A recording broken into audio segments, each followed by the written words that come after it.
Hello everybody, this is CJ here, and today I'm gonna make a tier list again for those who are interested in which class will be the best to choose. If you are someone who has a lower CP, if you are a returning player, or if you are a new player of BDM overall. And because many people is private message me in in Discord or in YouTube, they ask me like what would be the best class that they can choose so that they can enjoy BDM more. And by more, that means in terms of the PvE, PvP, or the guild's content, Battlefield of the Sun, not war, and stuff like that. And therefore, I've decided to make a new tier list again, just for those players who has a lower CP, as well as new players. And and a disclaimer, yeah, of course, all this tier list is just my own personal opinion. My advice is ultimately play what class you love and stick to it. And this tier list is just to give you an overview of the current meta and what class is more popular and what class has a slight advantage over some other classes, such that they can perform slightly better in terms of the contents that is available in BDM today. And if you look at the classes here, this is a tier list that I have used it last time, and it is created by somebody else who play Black Desert Online. That's why you can see some of the classes here, such as Wizard is not available in Black Desert Mobile. And because I'm playing Black Desert Mobile global version, some of the classes here is only available in the Korean version, such as Sura, which is here. Yeah, since this is not available yet, so I won't be commenting on these classes. I will only be commenting on classes that is available in global right now, after the most recent and latest update. So let's start. So for the first class, let's say we have this Phantasma. To me, in terms of new player and for someone who has a low CP, Phantasma belongs to the S class. This is because Phantasma has a very long range. He has a very good PvE ability, and in terms of PvP, she is not bad as well, especially in large mass PvP, because she has a high percentage of skill damage, which allowed her to perform many burst damage, and she has decent mobility as well. That's why she belongs in the tier S. And she is easy to play because she doesn't have many complicated combos to execute well in the PvP content. So overall, she can perform very well in the current BDM world. And the second, we have Awakening Meiwa, which is the Primrose. The Primrose, I would say I'll give her a C class in terms of the convenience to play as a new player or someone with a low CP. This is because Primrose do not have a lot of super armor, and those super armor that she has is a charging skill, which means it deals very little damage, and also it can get very easily crowd control CC by someone. And yes, she does has a decent PvE ability. However, if you were to enjoy content such as large scale PvP, arena PvP, she really is not a very good class. Yes, so I'll give her the C class. And in the arena, she requires a lot of skills in order to perform well and to win the matches. So since she is a very complicated class, I don't recommend her for new players to play. So I'll give her a C class. The next one we have is Musa Awakening, which is the Warlord, right? Oh, I just realized this. Musa Awakening Warlord is very strong now because of the latest buff. He is very good in PvP content, large scale PvP content as well as the arena, because of his long super armors. A lot of his main damaging skills has very long super armors, and therefore he can sustain very long in a war, be it 1v1 arena or large scale PvP. And in terms of PvE, he might be relatively lousier than some of the classes here, but because of the recent buff, some of his skill has a faster casting animation, and due to his amazing ability in PvP contents, he deserves an A class. He is easy to play because as a newcomer, you might not be able to have a good timing of the opponent's super armors in order to knock them down in the arena. but the Warlord super is so long and has so many charges such that he can allow you to make mistake and still have a chance to win. So he belongs in an A class. The next is we have Windwalker. Now, Windwalker is a class that I think she has a very good PvE skills. She can farm relatively fast in harder map. She has a very high skill percentage damage, such that she will do well in boss rushes. And her PvP is excellent. She has one of the highest damage in a full combo, but she is relatively quite hard to play because she is a class that is very agile, and usually agile class require a lot of skills in order to perform well in 1v1 PvP as well as large scale PvP. That's why I'll give her a B class in terms of convenience for new players. The next one we have is Reaper. For Reaper, I'll give her A class because she has a relatively good PvE abilities and her skills are flashy. She's a class that is spin to win, and she has a decent PvP skills in 1v1 especially. This is because one of her skills is able to disable the camera lock function of the opponents such that it gives her an edge in terms of a fight initiation. However, she does not perform that well in large scale PvP. But if you are new players and you're looking for some class that is easy to play, easy to farm, easy to boss rush, and look cool, Reaper is a class that you should choose. And next is we have the, what is this called? Tamer Awakening, which is called Spiritwalker in BDM Global. She belongs in the A class. This is because she currently has a major buff in the latest update, and her PvE skill has always been very good because she is a Tamer. Both Tamer Ascension and Awakening has a very good PvE abilities, and because of the buff, her PvP is very quick now. She has a very quick skill. She has a grab, and many of her attack and is able to enhance. Many of her skills is able to enhance her attack and defense. So yeah, she belongs in a tier S. She can perform relatively useful in a large scale PvP due to her grab, as well as some of her buff. And she has a skill that has a very long super armor as well. That's why she is easy to play, therefore class A. The next we have is Lancer. Lancer is a Awakening Valkyrie. She belongs in the S class. This is because her damage is insane. She has a very high skill percentage damage, and her ability to kill the boss rush is #1, top tier. And if you guys are interested in what skill set that you should use that can give her optimal damage to the bosses, by optimal I mean the fastest time to kill the boss, you can comment below in my videos. Because her skill damage is just too high, and in terms of PvP and GVG, she is the queen because she has very long super armor, she has a forward guard, she has a long invincible skills, and the only thing that she might lack in is PvE because these classes tend to use normal attack when farming. So it's not a very good choices if you want to use her to focus on farming. I'm not saying that the farming is bad, it's just that it belongs to the average. But in terms of the PvP contents, she is the queen, she is the best. Next we have is Berserker, right? Berserker is the Awakening Warrior. Awakening Warrior Berserker belong to class A. This is because Berserker is easy to play. She has a very long super armors. She has a very crazy buff, his level 70 buff, that is able to give him a lot of health in an instant and boost his attack as well. So in terms of PvP, PvE, and boss rushes, he is top tier. So I'll give him an A tier. And the next we have is Destroyer. At Destroyer, I will give him a B class.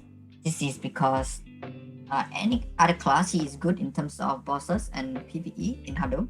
However, his PvP does require some skill in order for him to perform well in the arena, as well as in a large scale PvP content such as Battlefield of the Sun, as well as Node War, Siege War. And he is very tanky. That's why he deserves to be in class B. But Because of his skill mechanism, it is very complicated to make him useful in a PvP content. Therefore, he does not belong in the S class and in the A class. The next class we have is Shai. In terms of Shai, I'll give her a S class. And some people might disagree with me, but I would say Shai is not that useful in terms of 1v1 PvP in arena, but their ability to farm in Hadum and boss rushes is really good. And she's one of the best class in a large scale PvP because she has a very good buff, a healing buff that has a very short cooldown time, and her evasion is very long, which grant her the invincibility. She is a perfect class for new players because as new players you wouldn't be able to be too competitive and kill too many enemies with your low CP, but if you are able to play a class that will benefit your entire guild as a whole, that will be Shai. The next we have is Hashashin. Hashashin, I'll give Hashashin an S class, right? Because Hashashin, as we all know, is very good in PvP, very good in PvE, very good in large scale wars, because the rotation for Hashashin skills is relatively easy, and he has a very long super armors, which has many charges, and he has some invincible skill, and his skill is mostly spammable. So it is a class that allows you to make mistakes and still win in a duel. So it belongs in the S class for sure. Next we have is Lotus. Lotus is just like his counterpart, belong to class C because Lotus doesn't really have excellent farming skills. She does has very high combo damage, but just like her counterpart, Primrose, she is very difficult to play. She's very agile, and it requires a lot of skills to execute her combo perfectly, and it is a very complicated class. So it is a class that is very difficult to master. Hence, it is not a good class for a beginner in BDM. So she belongs in the class C. Right, next we have is Blademaster. The Blademaster, I'll give him a class B.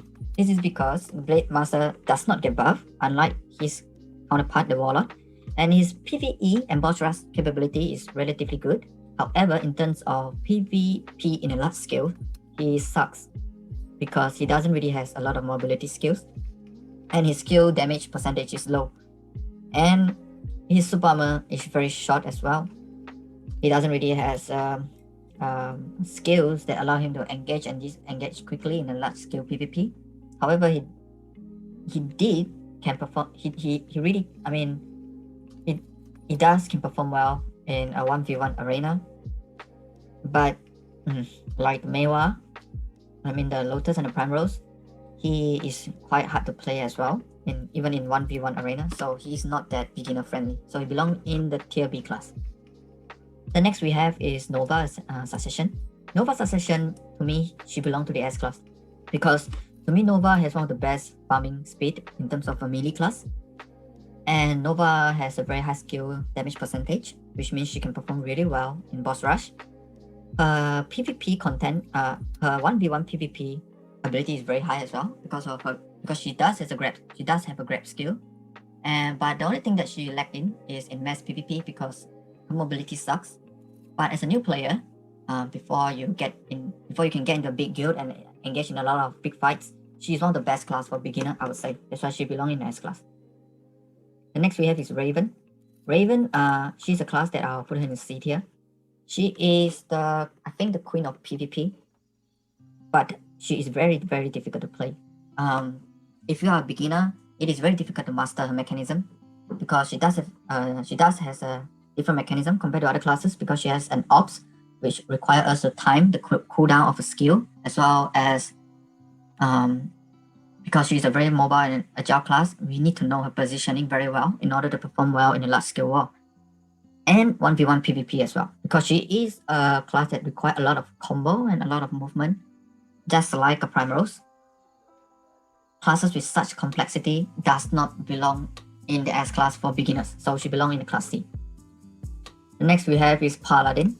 Paladin is a class that is also buffed as well recently, and she belongs to the A class. She is a class that has a very, very long super armor.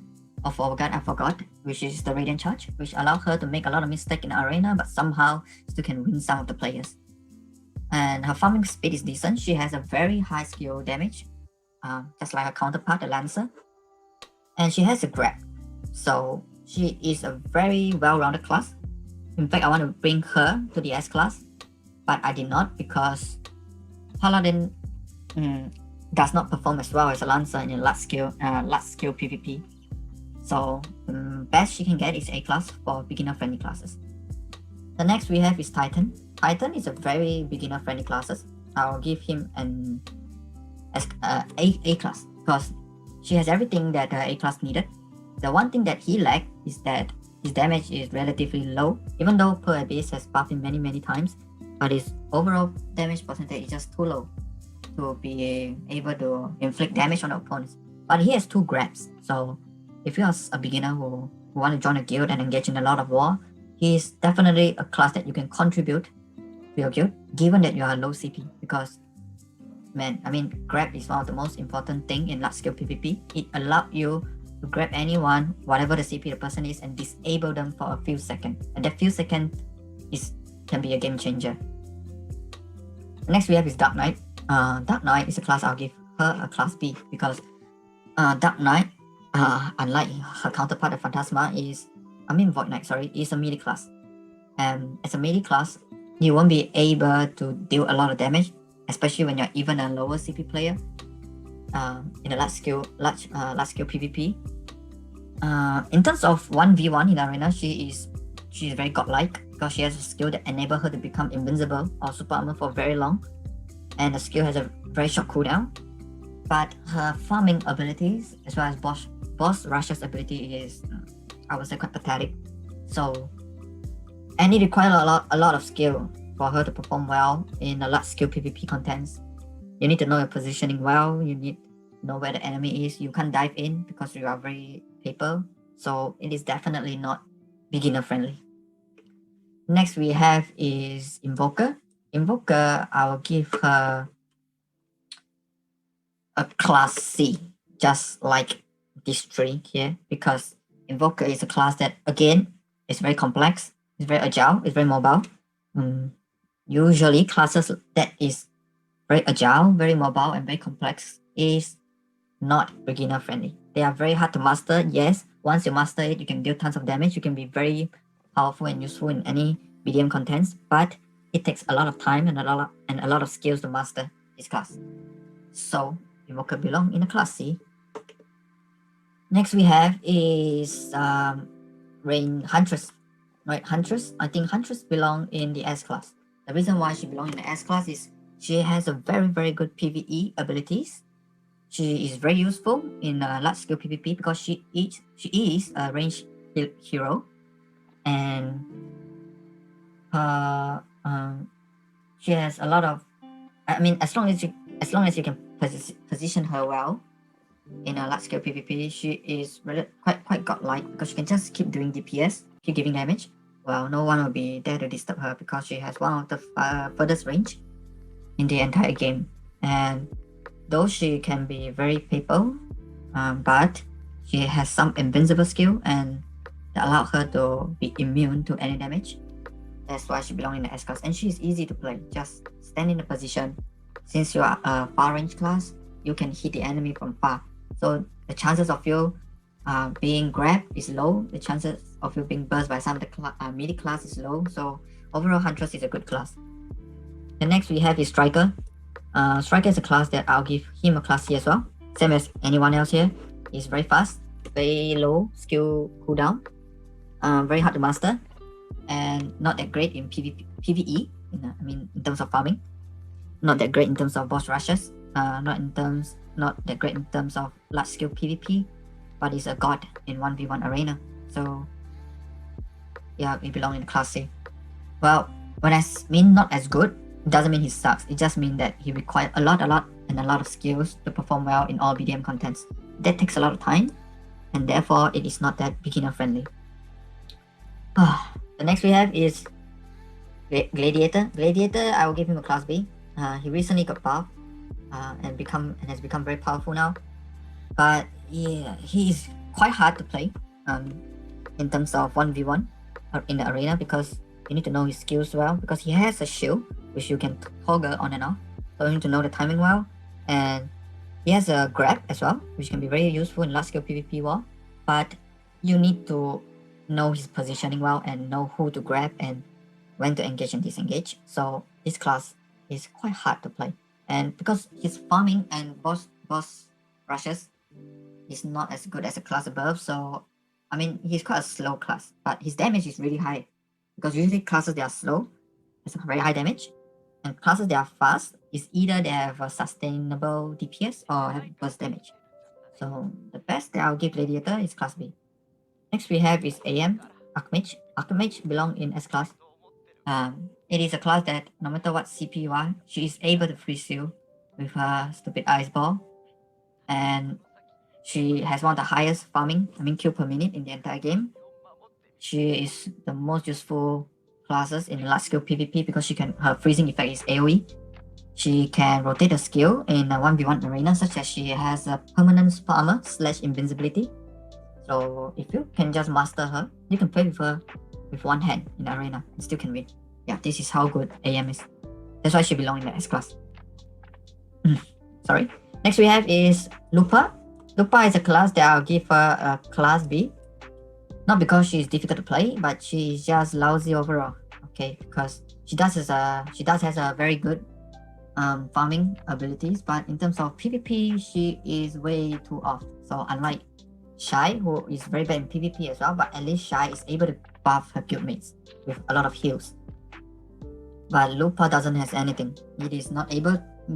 Lupa does have a skill that is able to cast a super armor in one location and jump to another place and cast another skill concurrently or simultaneously. However, the percentage skill damage is not that high as well. That's why it is very difficult to give her any class above B. And Fletcher, okay. Since I don't have the thumbnail for Archer or Fletcher Archer will definitely belong in class S as a beginner, because both of these are ranged classes. Both of them has good farming skills, and both of them can contribute a lot in a large scale PvP. But I would say that in terms of 1v1 PvP in arena, Fletcher is much better than the Archer. So, but as a beginner, my suggestion, the reason why I put Fletcher in the S class is because it is a class that with minimum effort, you can still deal relatively high number of contribution for your guild. You can, with low CP, you can farm well in Hadum. You can hit the bosses from afar, which is able to bring you less risk to die by the bosses. And overall, Fletcher is one of the very well-rounded classes for beginners. Yep. And next we have is... yeah, we have nothing else. Okay, but let me rearrange your... this is not in order right now, and I'll do it in order. So, as I repeat again, this tier list is in terms of the friendliness for a beginner, right? It's not about how good or how bad the class is. It's about how comfortable and convenient for a beginner to play the class, such that they can enjoy most of the BDM contents and enjoy the game as well. So let's start with C class. I think the worst to master will be Invoker, followed by Raven, Primrose, Lotus, and Striker. So this is the worst class to play for beginner, followed by this, and this. So that means Lotus is a more friendlier class in class C, in tier C, for beginner. Yeah. So as a beginner, don't ever play Invoker, and so on. Yep. So for class B, which is good and bad. For class B, beginner shouldn't play, Lupa. Beginner shouldn't play Blademaster. In order. Dark Knight. Yep. This, and this. Alright. Because Destroyer got a buff, so he's actually quite strong right now. He's very useful and can farm very well in Hadum. Has a lot of long super armor, just that his range is very short because he is a melee class. But overall, he's very good. And because he doesn't have a shield that need to be toggled off and on, so he is easier to play than Gladiator, so he is more in front. And for A class, not Titan. Titan over here. Reaper is easy to play. This is easy to play. This is easy to play. This is the best to play for A class. Berserker is strong. Has a very large AoE skills, very high damage. This is good. Long super armors. This is a very paper also. Yeah. Paladin is very good. Yep, this will be the order. So this will be the best to play. Followed by this, and Titan will be the worst to play in A class. And for S class, the best to play for beginner, very obvious. I will say Nova for a beginner. Nova is really good. And the next I have for you is AM. Right? And so one is for Nova as a melee class and AM is a range. So if you want the best class for beginner as a melee, go for Nova. If you want the best class as a beginner who want to play range class, go for AM. And the next we have is Fletcher. Because Fletcher, he is a very well-rounded class. And then I would say Phantasma, Lancer, Huntress, Hashashin, Shai. Okay. So there you go. This is my tier list. And I hope everybody enjoy watching my videos. And if you have any question, please don't hesitate to comment. And till next time, thank you for watching my video. Bye.